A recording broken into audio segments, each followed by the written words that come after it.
Hey guys, how you doing? My name is Lena. Welcome back to another video. So today I have another review for you. I know I'm a little bit all over the place with reviews lately. I did find a new favorite book, and this is Seven Deaths of an Empire by J.R. Matthews. Oh boy, get ready. I'll try to give you like a cohesive review, but I kind of just want to gush about this book. This hasn't been released yet. It is coming out, I believe, in June, really soon. Get ready, because holy shit. So basically, let me tell you a little bit of what this one is about. So we're going to follow two main POVs, but the thing is, in this world, the most powerful figure is basically the Emperor, and he just died. So his body needs to be carried back to the capital of the empire. They are basically on the front lines, so they have to make like a really troubled way back. And this is because the emperor needs to be basically put into the flames, and so the succession can continue. But you see, many things are going to happen. So that's basically like the main storyline here. So let's just talk about the two POVs that we're going to follow in this book. The main POVs are basically the magician and the general. So the magician is named Chiron, and he is basically with the emperor's body. He is one of the people that is helping protect the body and bring it back to the capital. So the general, basically, you know, general of the entire army. His name is Borden, and he is in the capital waiting for the body of the emperor. While he's waiting, he basically needs to protect the heir to the throne, because, you know, no one really knows what happened with the emperor and why he died, because he was still a pretty young guy. So everyone is a little bit confused. But these are the two main POVs, and I love both of these, actually. I was a little bit more invested in the general's POV because it's really filled with court intrigue and mystery and trying to figure out what the hell happened. But Chiron's POV is actually also great because it's the tool that allows you to see the empire in a different way, you know, because this is also a story about colonization. We have another character that's called Emmeline, and she is from the tribes in the forest, basically the part that the empire is conquering. So she's just like, why would you defend the fucking empire, you dumbass? That's going to repeat itself throughout the whole book, and it's a great talk about, you know, colonization and conquer and all of that. And sometimes it's a little bit in your face, like, you know, these things are pretty clear, but others is really thoughtful, and I just really liked it in general. So both of these POVs are fantastic. And you know, the thing is, not only the POVs are great, but also kind of the supporting main characters, which insane, like insane. So many cool ones. So in Chiron's POV, we have Emmeline and we have Pardon, and we also have Boris, I believe his name was. He's one of the soldiers in the army that he's really nice. He's a cool guy, you know. And Pardon is Chiron's master, basically. And Emmeline, you know, is this girl from the tribes that I just told you, who is acting as a guide through the forest to get the emperor's body home. All of these characters are just so cool. You get their motivations pretty quickly. They don't really feel two-dimensional to me, but I just really like Pardon. Is that how you say his name? Probably not. But his character was amazing. Every time he wasn't, you know, kind of on page, I was just like, this dude is so cool. This dude is so cool. And then on Borden's POV, we have Beatrix and also Goodwin. I might be saying that wrong also.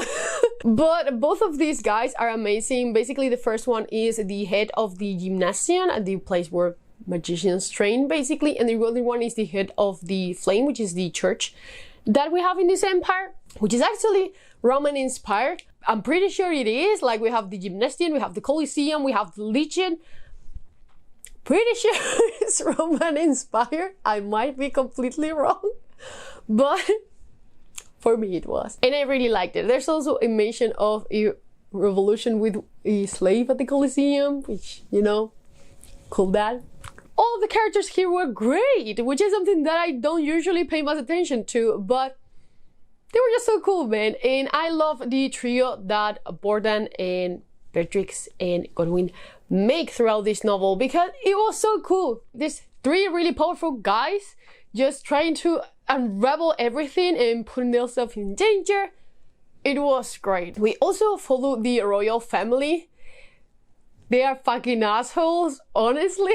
The air is just such a dumb fuck. So let me just tell you a little bit about the magic. It's a new concept that I find really interesting. It reminded me a little bit of the Force in Star Wars, you know. Basically, if you don't know what that is about, the Force is basically some particles that you can move in the air, and this is pretty similar. So we have like these live particles, and the magicians can basically manipulate them and make constructs like nets, and they basically can use it for multiple purposes, like making a shield and, you know, twist them around somebody and see if they are lying or telling the truth. It's really complex. It is actually told very early in the novel that magic is getting a little bit weaker and weaker because, you know, church is hunting the unauthorized magicians and fucking burning them instead of getting into gymnasium because church. The magic I really like is not overly explained, but you get a good chunk of what the magic is about, and I really like that. My only complaint about this novel is I cannot say that I found the world building lacking, because that wouldn't be true, but I do feel like we could have a little bit more. I think it's very like focused on what it wants, this first book, on what it wants to tell to you, like this really intense like travel through one point to another, and he just wants to communicate you that. And I believe that in book 2 we're going to have a little bit more about what the world is actually about. So I'm not complaining for now. I understand why it's just such a kind of minimalistic world building. We have a little bit of snippets here and there, but overall it's kind of very straight to the point. So sometimes, as someone who loves world building, I was just like, we gotta know more. But at the same time, I was just like, okay, can I continue? I just want to read this. And that leads me to the best part of this book. That is court intrigue. If you like court political intrigue, you're going to fucking love this book, because it's all about that. Literally. There's only like one battle in the whole book. Well, no, 2. I'm lying, 2 battles. And it's just so good, man. So good. So many plot twists. So many times I was just like, really like, no. Honestly, I love this one so much. Lately, I've been pretty like slow reading physically. This thing, I just couldn't stop. I wanted to read and read and read. And the only thing that I thought throughout my whole day was about getting back and continue reading this book. Like, I haven't been able to read for 3 days after finishing this, because I'm just like, can I read it again? Can I have book 2 already, even though it hasn't really come out yet? This was fantastic, and holy shit, it has an ending. It has one of those endings where you are just like, I cannot believe this. I cannot believe this. I'm so excited for book 2. But yeah, again, I know this sounds more like a gush than anything else, but I just really like how this story was actually straight to the point.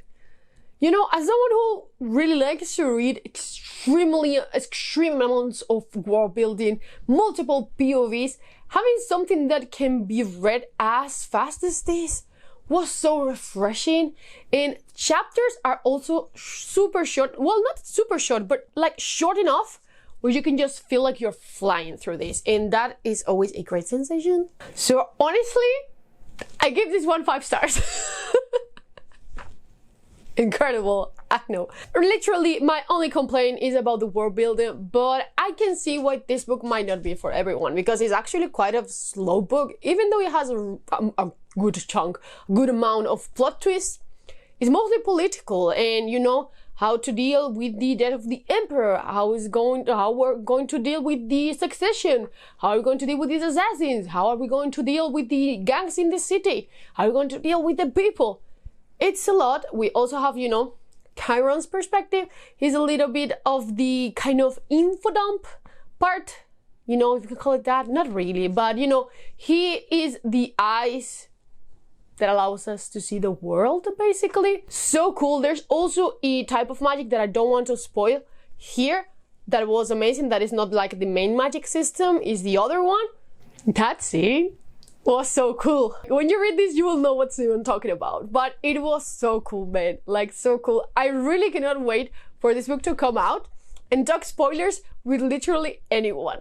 Like, I need to talk spoilers about this book. I want to know what other people think about this book, because I'm pretty sure that it's going to be a similar thing, a similar thing like with The Grace of Kings, which is, this one is not as intense and as info heavy as The Grace of Kings, but still is really, you know, going towards that side. That for, I don't know, something like the Powder Mage trilogy is just leaning more towards Grace of Kings. And dude, I love it. I love it. I actually cannot wait to get my physical copy, because holy shit, like the release copy, like I cannot wait. So to conclude this, basically this gush, I would like to thank again Rebellion Publishing for sending me this arc for review. My opinions are my own. I just fucking love this. I really need my finished copy. Like, can I just have this? Are you planning on reading this? I know that this one and the Blackstone Thief are like pretty anticipated releases for this summer, but oh my god, it's coming out on the 24th of June. So I will highly recommend that you check out this book when it comes out. I'm just losing my mind over it. So as always, I will see you in the next one. Bye.